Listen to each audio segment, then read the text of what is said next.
best police regional office Police Major General Valdelio. Information and Communications Technology. Major General Valeriano De Leon. Sa pambihirang pagkakataon ay makakapanayam ko ang isang taong nagbigay ng malaking karangalan sa bansa sa kanyang husay na paglilingkod sa ating bayan. Sa mga natanggap niyang parangal dito sa Pilipinas at sa iba't ibang panig ng mundo ay maaari na siyang magpatayo ng kanyang museo. Kaya naman, it's such an honor and privilege to have a sit-down talk with former Police Major General Val De Leon. Talaga namang marami kang mapupulot na aral dito. Mga kwentong nakaka-inspira, bumangon sa pagkadapa. Mga kwento sa buhay na nagtagumpay ay dito makikita mo na sa IDBC. The man who don't need an introduction, I'm so happy that we have with us former Police Major General Valeriano Temlo De Leon. Hello po, General. Kamusta po? Mabuti, Ivy. Magandang umaga sa iyo at magandang umaga sa taga-subaybay ng iyong programa. Maraming salamat po. Isa pong malaking karangalan po na makapanayam kayo at mabring ko po kayo dito sa aking content po. Pleasure's mine, Ivy. Very thank you so much po. And so of all, gusto ko pong magpasalamat sa Purple Eye Aesthetic Skin Clinic by Dr. Patrice Pagtulingan. Maraming salamat po for taking care of my skin, my lashes, and my nails. Thank you so much po sa mga angels nyo po na gumagawa na very talented and amazing girls and very accommodating po. Sa mga gusto pong skin service sa kanila, lalagay ko po dito yung number nila for your schedule po. And again, maraming salamat po, Purple Eye Aesthetic Skin Clinic. And gusto ko din pong magpasalamat kay Ate Megan Barrero Valdez for my wardrobe today. Maraming salamat po. At gusto ko rin pong magpasalamat kay Ma'am Lisa Gambito dahil siya ang nag-introduce sa akin kay General Val De Leon. Maraming salamat po sa napakalaking suporta mo sa aking content, Ma'am Lisa. Thank you so much. Kamusta po? Magandang umaga, Ivy. Magandang umaga sa iyong mga taga-subaybay. Yes. Sa iyong adikain para malaman ang mga katotohanan. If you can tell us po about your childhood, General. Well, we were raised not so well. We were 7 in the family, although my father, who landed as bank manager, and my mother was a teacher. We were raised very well about how to value things. We were given assignments sa aming households. Yung iba, taga-bili ng runner. Yung iba naman ay tiga-luto. May kanya-kanyang responsibility. Opo. Nakita ko po dati sa story nyo na nung bata kayo, you were an ice candy vendor po. Marami kasing ay napakalapit namin sa bus terminal. And so I took the opportunity of earning extra money for my baon dahil maliit ang baon namin. Sabi ko nga, 7 kaming magkakapatid. At kailangan madagdagan yung aking baon dahil ako naman ay isang normal na bata. Mahilig maglaro. I have to play Jolens. I have to play text and several other games at the time. So, naisip mo yun na gusto mong kumita ng pera para may pandagdag ka po ng baon. Saan nyo po nakuha yung quality nyo po na ganyan? Ako ay isinasama ng aking tatay pag busy ang aking nanay sa bangko. And so I realized that several people frequent bank to visit banks dahil i-deposit nila yung kinikita nila. At nakikita ko ang kahalagahan ng pagsisave ng money, especially when you are in times of crisis na meron kang paghuhugutan. Kaya nakita ko and I also value things and characters of people of how they become in the future. No, nakikita ko, na-expose ako sa maagang buhay na gano'n. So dahil sinasama ka ng tatay mo dun sa trabaho niya, na-awaken po yung ganyong katangian nyo, yung mag-tipid and maging financially wise. Tama ka dyan, Ivy. Maliban po dun, ano po yung greatest lesson na natutunan nyo po sa tatay nyo? Well, he's a disciplinarian. Hindi siya military, pero disciplinarian. Kaming mga 7 anak ay nakukuha lang sa isang tingin.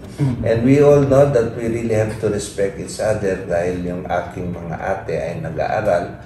Kung kami naman mga mas bata ay maingay, isang tingin lang sa amin na alam na namin ang dapat gawin. Manahimik, also to follow their footsteps na nag-aaral. So, ganun yung parenting ng tatay ninyo. Yes. So, nung binabasa ko po kasi yung buhay nyo, nung high school days nyo po is yung mother nyo. She joined the Creator as early as we were. Kaya noon namulat lahat ang aking mga kapatid, lalong-lalo na yung aming mga panganay na lalong pagtingin ang kanilang pag-aaral. Sa akin naman bilang isang bunso, ay medyo napariwara, no? We joined several groups, mapaglaro, and we do not even think of the future. What is the greatest lesson you learned from your mother naman po? Sa amin, life is so short, no? Na gano'n, basta na lang tayo yung pagkinuha ka na ng Panginoon. Kaya every day, parang iniisip natin as if it is our last day, so we have to give our best shots. And we have to make the best out of it. We Yes. have to make the most out of it. Oo, nabanggit niyo po kanina, General, na may dark phase po kayo sa episode ng buhay niyo na napariwara kayo, no? Oo. Yes, of course, dahil isang bunso, walang parental guidance masyado. At saka I think nangyayari talaga sa mga tao yun, no? Na nagkakaroon tayo ng mga ganong era sa buhay natin which nagiging rebellious po tayo. So, when is the day na na-realize mo po na kailangan nyo na pong ayusin kung anong mga dapat ayusin? I've been as early as I was, nag-i-smoke na tayo noon. Pero dahil wala tayong hanap buhay, tayo ay kadi. Yes, or Kadi dawat tayo, maki, oo. humingi tayo sa kapatid, humingi tayo sa kaibigan. And one day, I realized na hindi pwedeng ganun lang.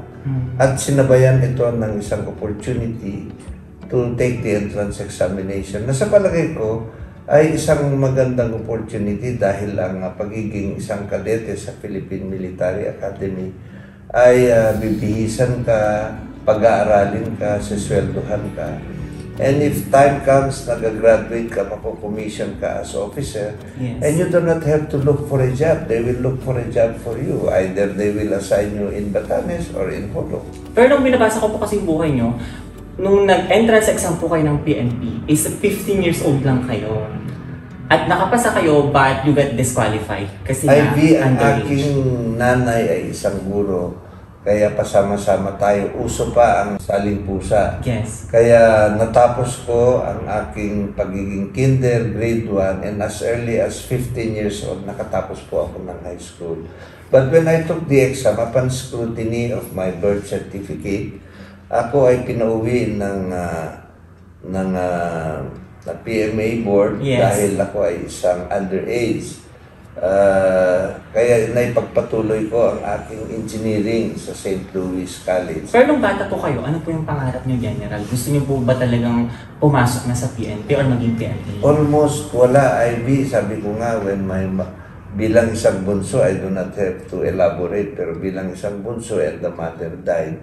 Wala nang sense of direction. Wala nang sense of direction until my eldest brother na nakatapos sa Philippine Military Academy at nakita ko yung buhay niya. Yes. Ang Na-encourage sakripisyo sa bayan, sakripisyo sa pamilya. Kaya sinundan ko yung yapak niya. Ganon din sa aking mga relatives na nagtapos doon. Kaya nung ako'y nakatapos, I don't regret anything because I was earning my own money. I have the authority over our subordinates. I have to follow our senior officers. Marami tayong natutunan sa buhay as early. Oo, pero ang sweet lang din po kasi ng relationship yun ng kuya mo kasi nung parang struggle ka, maraming challenges dun sa study mo ay nandun siyang nag-a-advise sa'yo. Yes, in my life as a cadet, ang aking kuya was in the real world. Nandun siya sa field. Feel talaga. And so, he wrote me a letter. Sabi niya, patience lang, matatapos siya.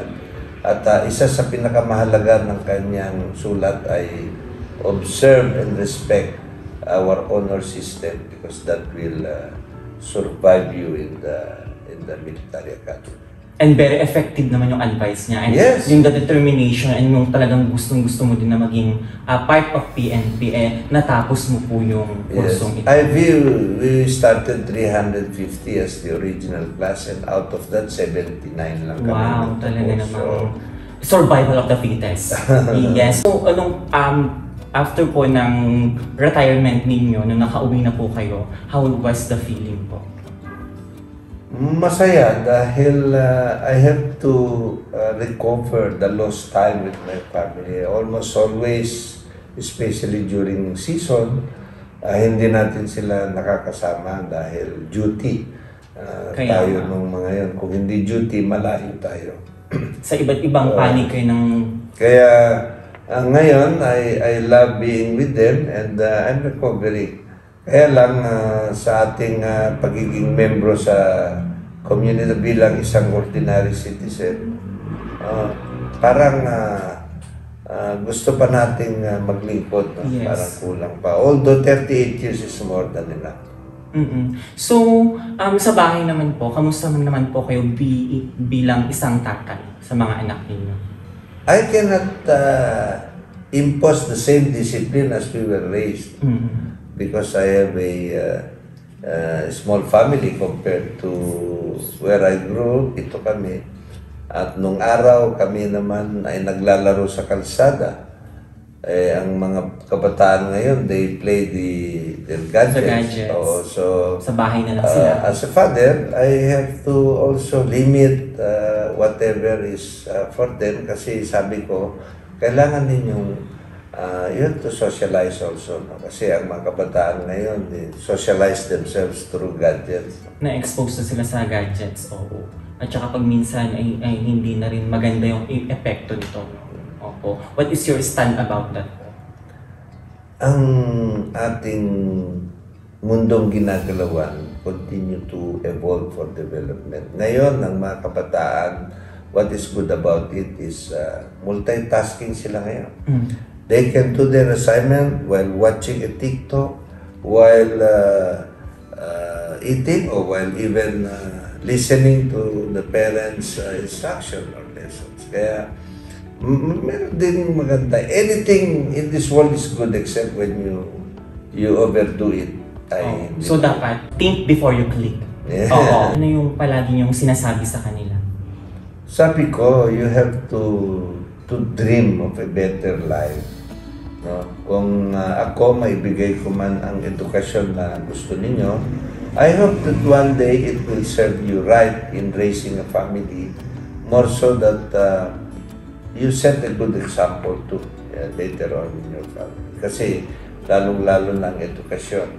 Dahil not everyone have the opportunity to choose their own courses. Sometimes there are factors affecting either medyo may kulang konti sa gustong kurso na kukunin. Kaya sabi ko sa kanila, while I am still strong and ready to provide your needs, namnamin ninyo yan dahil pagdating ng araw, yan din ang magiging strong and bedrock foundation of yourself so that you will become someone. Ayoko na mapantayan lang ninyo ako. Gusto ko mahigitan pa ninyo ako sa inyong chosen field in the future. So nung pag-uwi nyo po, ano po yung parang na-miss nyo sa misis ninyo, which is kay Ma'am Magnolia De Leon, na quality niya na hanggang ngayon gustong-gusto nyo pa rin po?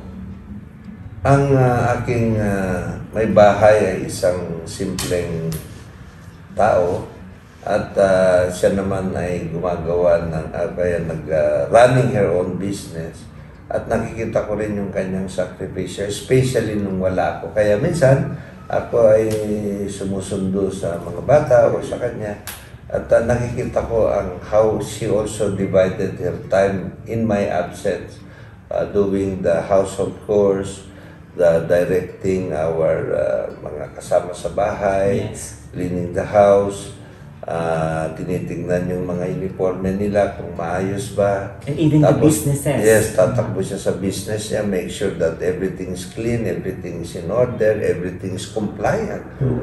So ngayon po na you are at home na, nandito na po kayo, nakakasama niyo na po yung mga anak niyo. pagkatapos po ng 38 years and 37 days po ng public service po ninyo, ano po yung nililook forward po ninyo na maaaring pwede nyong gawin? You know, I love being a ordinary citizen. Pero alam mo, there is life after retirement, no? In our organization or in our job that we have spend much time, ginawa tayo, we were groomed to the best version of ourselves, and we will exploit this in another, probably in another assignment or things para makatulong tayo sa mamayan. Maliban sa we continue to serve as inspiration of the future generations. So talagang as in the leadership, the public service po na napakalaki ng potential niyo po at saka napakalakas po ng quality. So kung meron po kayong nagawang pagkakamali sa buhay niyo, ano po yung pagkakamali na yun at ano po yung natutunan niyo sa pagkakamali niyo na yun? Kung meron man po, General. When I choose the uniform service, military nung una sa Philippine Constabulary and in the Philippine National Police. In the middle, we regret that we are not in our family. But there are good things. There are good things that also happen by being away, and then when we come home, we feel the warm embrace of every member of the family. Kaya sa akin, kung sabihin mong pagkakamali, marami rin tayong pagkakamali, but these are all correctable, these are all, pwede naman tayong bumawi, no? That is why even when, on the day of my retirement, I asked the understanding of everyone, my family, my relatives, my colleagues, my senior, my peers, my subordinates, of all the things that I overdo and my shortcomings. Kasi hindi tayo perfecto. Wala tayong nagawang pagkakamali. Meron tayong pagkakamali, pero ang pinakamaganda nito, we do not repeat the same mistake. Correct. Kasi kung gagawin pa natin ulit yon, ay parang wala tayong natututunan dito sa mundo. At kapag minsan nakakaligtaan ng mga tao na isa sa mga pinakamagandang parte ng buhay ang pagkakamali. Yes. Kasi nahuhulma tayo in our best version of ourselves. Yes, when we are being molded to a better version of ourselves. Correct. If I were to ask you po, General, what is the definition for you of success? Success is now to me depends on the degree of happiness. No? Kasi maaring successful ka sa position, which is temporary. Successful ka sa ranko, which is temporary. Successful ka sa pera, na hindi mo naman madadala sa langit. Kaya, ang sa akin ng success ay yung happy ka at nakakapagsilbi ka sa community. One day, we will perish in this world, and your name will just be recalled by doing good things for others. For you po, General, ano po yung stand nyo sa buhay? Well, ang life is so short. No? Nasabi ko kanina ito na you have to be who you are, and consider this day as if it is your last day. So, pag ikaw ay tumulong, it should be unconditional. Pag ikaw ay mag-share, it should not also be conditional. Ibigay mo lahat para kung merong matututunan ang mga nakikinig sa'yo, ay magiging isang panuntunan, isang guide. Alam mo naman, we do not have the same journey in life. Kanya-kanya tayo ng istorya sa buhay. Kanya-kanya din po yung maiiwan nating impact sa mga tao. Yes, kaya kung ang isang tao ay makikinig sa iyo, he or she will not exactly copy your journey. As we all navigate our life to the direction that we want to, meron tayong sarili-sariling diskarte, may sarili tayong experience, meron sarili tayong oras na marating yung ating pinakamimithing gawin sa atin. What is important for you in life po, General? Ang isa sa pinaka-importante sa atin ay yung pagpapahalaga, no, sa kapwa-tao. Kasi material things are nothing if you cannot even share it. Kung ang talento is nothing if you cannot even share it. Yung pagpapahalaga ng kung ano man ang ibinigay sa atin, kung ano man yung kakayahan natin, ay kailangan nating i-share sa kapwa. Sharing.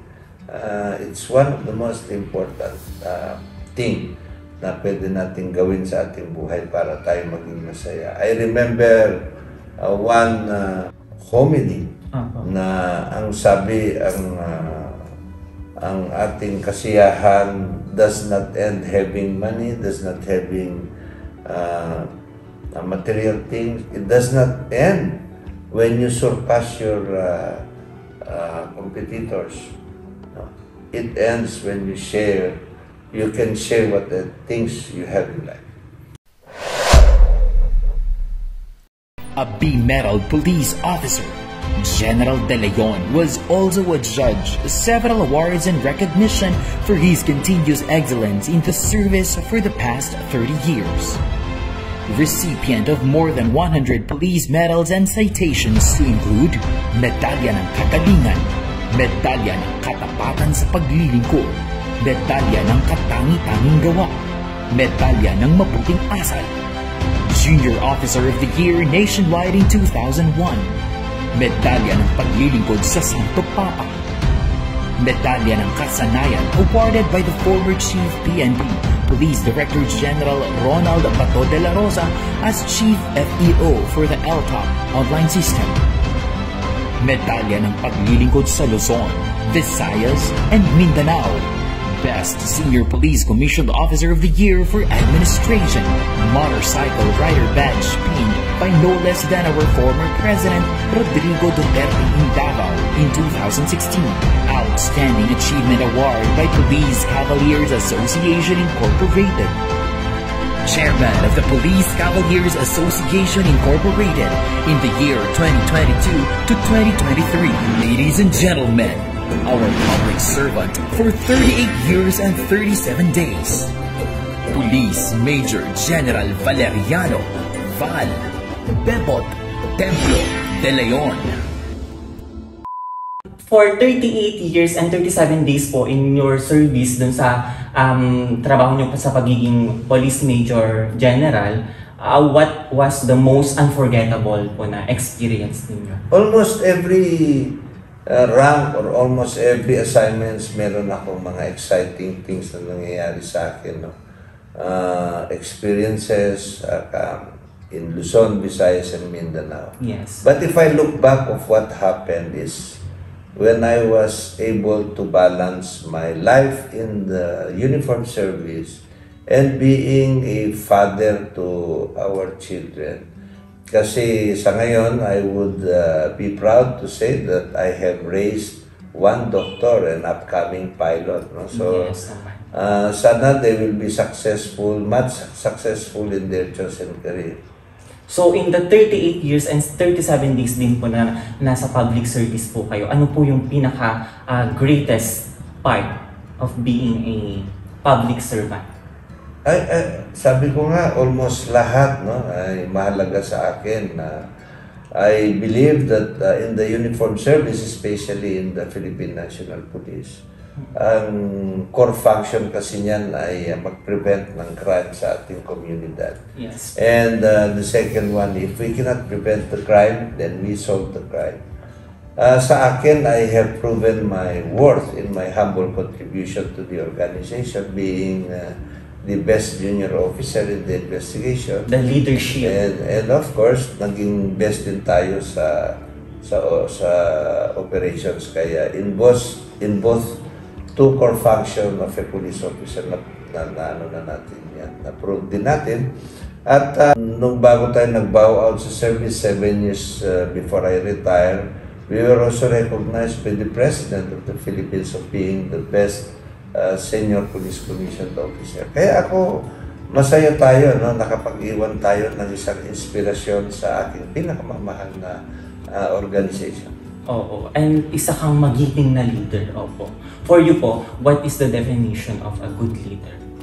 Well, ang sa akin ng good leader is when you set a good example And when you are a servant lead, you practice servant leadership.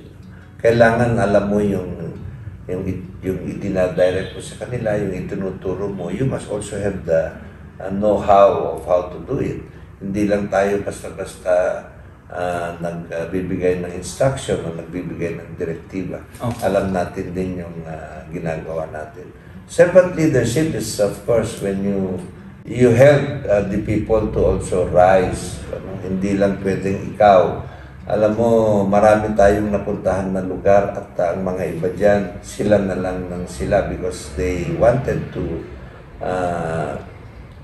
kung pwede, sila na lang ang empower. Dapat, we have to mentor. You have to mentor so that one day when we perish in this world, merong susunod. Knowledge is not knowledge until we share. And I think you have to become a good follower to become a good leader. Yes, I do. So, napaka-undeniable na you are fully equipped po eh. Ito, diba? Napakalakas po ng the experience and of course the potential talaga na sa inyo. Do you have any plans po ba na pumasok ka sa politics? I feel the push, no? But this is not enough. I also have to convince myself, no, that I will give unselfish service more to our kababayan here in Nueva Vizcaya. Masayang-masaya ako sa pag-iimbita, sa pagtutulong, sa mga nakakausap. And I hope that when time comes, my decision will be very critical, especially dahil sa dami ng nag-uudyok sa atin. But if I ask you po na when it comes sa mga nakaupo sa mga matataas na position, kailangan po ba ng edukasyon or postgraduate courses para umupo sa mataas na position? Isa yan, IP, sa dapat, no? Para sa ganun ay makarelate tayo and we can put a mark in the Philippines, ang Nueva Vizcaya. Maraming hindi nakakaalam kung saan tayo sa mapa. Maliban doon ay ang ating dedikasyon at reputasyon para tayo ay sundin, no? At gayahin ng lalong-lalo na itong mga kabataan. Kaya kung meron tayong integridad pa para magsilbi ay isa pa sa napakagandang qualification ng isang tatakbong politiko. We have been in the uniform service for so long, but you can ask, we have not abused anyone in the province of Vizcaya.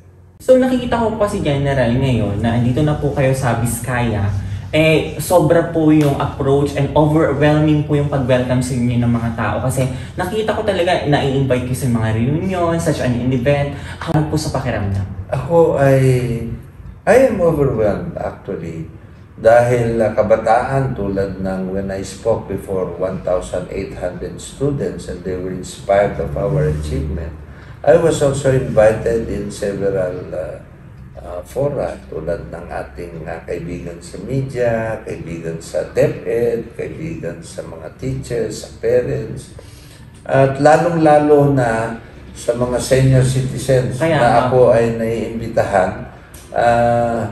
And I warmly embrace their and welcome their invitation dahil parang nanay ko na ito. Sabi ko nga sa iyo, ang aking butihing nanay ay hindi nakita yung ating narrative sa yung mga success mo sa life.